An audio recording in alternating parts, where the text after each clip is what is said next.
अगर सब कुछ सही था तो उसे झूठ बोलने की जरूरत नहीं थी। उसने हर कदम पर झूठ बोला, यहां तक कि जन्म स्थान से लेकर उसके असली नाम तक। हाँ, ये सोनिया गांधी के बारे में है। बता दें कि सोनिया गांधी की शादी पूर्व पीएम राजीव गांधी से हुई थी। उनका कहना था कि वे दोनों एक ही यूनिवर्सिटी में पढ़ते थे, लेकिन वहां सोनिया नाम की कोई स्टूडेंट्स थी ही नहीं। यहां तक कि उनके असली नाम की भी कोई स्टूडेंट नहीं थी। एक retire Indian police service officer Malay Krishnadhar के द्वारा लिखित किताब ओपन सीक्रेट में खुलासा हुआ है। बता दें कि मलय कृष्णधर ने 29 वर्षों तक इंटेलिजेंस ब्यूरो में सेवा दी है। उन्होंने इस किताब में लिखा कि इंदिरा सरकार के कैबिनेट मंत्री और 2 दर्जन सांसद केजीबी रूस की जासूसी एजेंसी के लिए काम करते थे। केजीबी ने इसके लिए मोटी रकम देता था। मलय कृष्णधर ने उनकी किताब में कुछ जाने माने तथ्य और पब्लिक सीक्रेटों को प्रकाशित किया है। इस किताब में उन्होंने सोनिया गांधी पर आरोप लगाते हुए कहा है कि सोनिया गांधी एक केजीबी द्वारा भेजी गई जासूस है। वर्ष 1985 में रूसी जासूसी एजेंसी केजीबी द्वारा 2 बिलियन यूएस डॉलर यानी कि 94 करोड़ रुपए राहुल गांधी के स्विस बैंक खाते में जमा किए गए थे, जो कि सोनिया गांधी द्वारा मैनेज किया जाता था। स्विस न्यूज मैगजीन में भी यह दर्शाया गया था कि केजीबी ने सोनिया गांधी, जो कि भारतीय राजनेता से विवाहित है, उसे इतनी मोटी रकम क्यों दी गई। अगर सोनिया गांधी भारत की प्रधानमंत्री बन गई होती तो हमारी राष्ट्रीय सुरक्षा, सेना, वैज्ञानिकता और टेक्नोलॉजी विकास सहित हमारी व्यापारिक गतिविधियां रूस, रोम और अन्य मुस्लिम राष्ट्रों के लिए एक तरह से खुले किताब के समान हो जाती।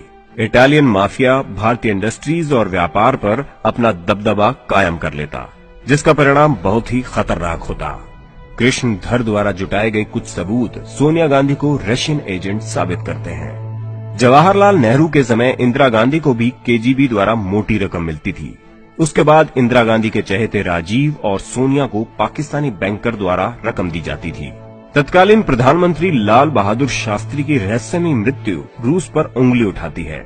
1965 में भारत पाकिस्तान युद्ध के बाद शास्त्री जी ने पाकिस्तान के राष्ट्रपति अयूब खान से ताशकंद में मुलाकात की और नो वॉर समझौते पर हस्ताक्षर किए, जिसमें लिखा था कि अब कोई युद्ध नहीं होगा। लेकिन चौंकाने वाली बात यह है कि उनकी अगले ही दिन रहस्यमयी मृत्यु हो गई और इससे जुड़े सारे सबूत मिटा दिए गए। संजय गांधी की मृत्यु से जुड़े सबूत भी सोनिया गांधी को संदेह के घेरे में खड़ा करते हैं।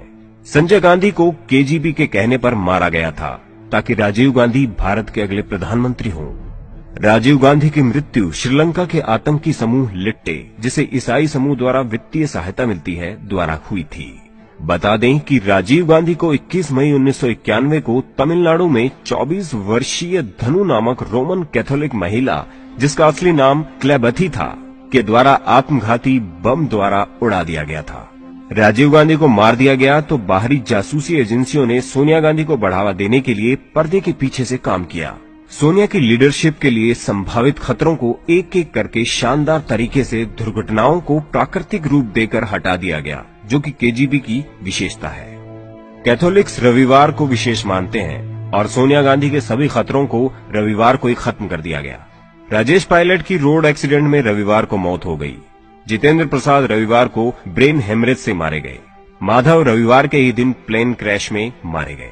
कमलनाथ, जो कि कांग्रेस के बड़े नेता थे, वो भी प्लेन क्रैश में बाल बाल बचे थे। ये वो तमाम बातें हैं जो सोनिया गांधी को सवालों के घेरे में खड़ा करती हैं।